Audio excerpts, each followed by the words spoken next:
l'organisation de la recherche en théorie des jeux qui est un peu particulière en maths. Il y a des pays dans lesquels la théorie des jeux est vraiment hébergée dans des laboratoires de mathématiques, parce que je suis mathématicien à la base, très concrètement. En France, historiquement, la théorie des jeux est plutôt hébergée dans les laboratoires d'économie, ce qui m'a amené à goûter à l'économie.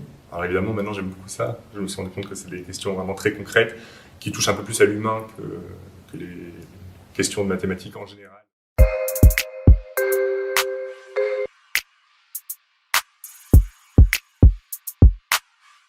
Dans la théorie des jeux, ce qu'on essaie de faire, c'est d'étudier des situations stratégiques où plusieurs personnes vont se rencontrer, on appelle ça les joueurs, et ils vont être dans une situation où ils vont avoir besoin de réfléchir à leurs actions.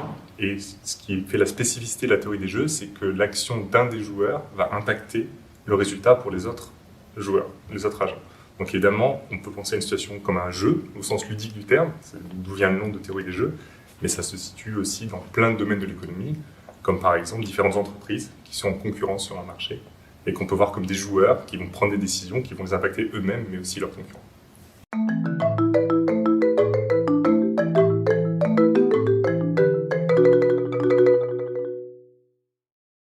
Alors, on a parlé d'un article que j'ai coécrit avec Marco Scherzini, qui est un chercheur à Rome, qui traite de la compétition spatiale.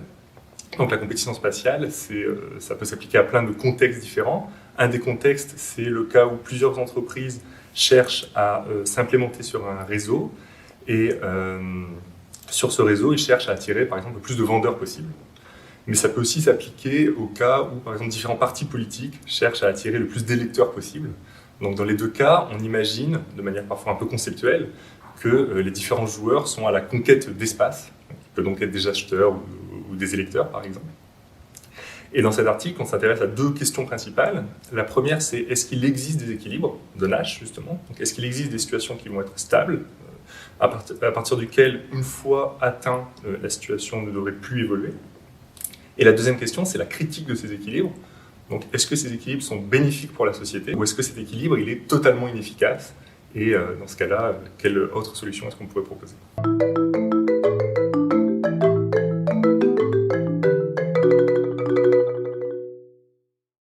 On va dire qu'il y a deux points, je pense, que l'article peut apporter. D'abord, au sein de l'économie théorique, sans en sortir, le but de cet article, c'est d'essayer de mieux comprendre ces modèles de compétition spatiale. Est-ce que l'équilibre est efficace ou non? Donc, est-ce que laisser la libre concurrence aux vendeurs et leur laisser le choix de s'installer où ils le souhaitent dans la ville, est-ce que ça débouche sur quelque chose qui est bénéfique ou non pour la société? Donc, si, à l'aide de ce papier et d'autres papiers, on arrive à avoir suffisamment confiance en cette théorie pour dire que dans telle ou telle situation, on ne devrait pas laisser la libre concurrence décider pour les consommateurs, parce que c'est trop inefficace, alors on peut essayer d'instaurer des politiques publiques.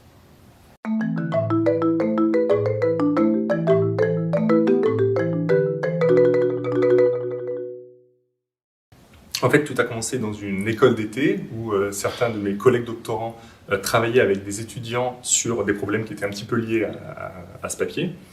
Et en fait, un des étudiants a remarqué qu'il y avait une erreur dans les énoncés qu'on leur a donnés. Et en fait, aucun des enseignants qui étaient là, donc j'étais pas présent, mais c'était mes collègues doctorants, n'a compris pourquoi cette erreur a été trouvée. Et on s'est rendu compte qu'effectivement, ce qu'on croyait être vrai sur les problèmes de compétition spatiale sur une seule rue à l'époque était faux. Donc, on a commencé à travailler là-dessus. Moi, j'y ai passé plusieurs mois, un peu comme un gamin qui essaie de répondre à une énigme mathématique. Et j'ai fini par trouver quelque chose qui était différent de ce que je pensais. Bon, je me suis rendu compte après qu'en fait, les nouveaux résultats que j'avais trouvés étaient déjà publiés dans les années 70 dans un papier. Donc, en fait, j'avais fait tout ça pour rien, si ce n'est que c'est le moment exact auquel j'ai rencontré mon co-auteur, Marco Scherzini, qui est un chercheur plus expérimenté, et qui m'a expliqué que le travail que j'avais fait était certes inutile en termes de publication, mais que j'avais développé une sorte d'expertise sur ce domaine, et il m'a posé les bonnes questions qui nous ont permis d'aller un petit peu plus loin.